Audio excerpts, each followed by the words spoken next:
Patawarin mo kami sa aming mga sala. Para ng pagpapatawad namin sa nagkakasala sa amin.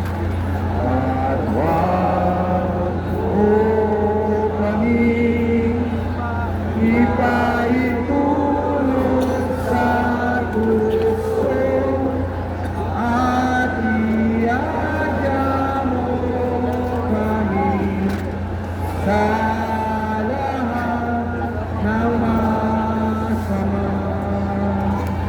Ayan! Thank you!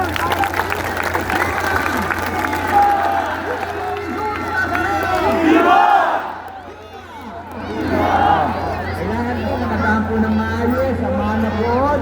Yung pasalubong po, bigyan po natin ng daan. Yung mga tao po dito, kung hindi na po makakalapit, iwalgay-way na lang po ninyo ang inyong mga puting payo. Dumami na yung payo, di ba? Dumami na, kanina konti lang eh. Kaya wala po natin yan. Gusto ko, makikita po natin. Kung po, pag-reke, kasal, magpupo,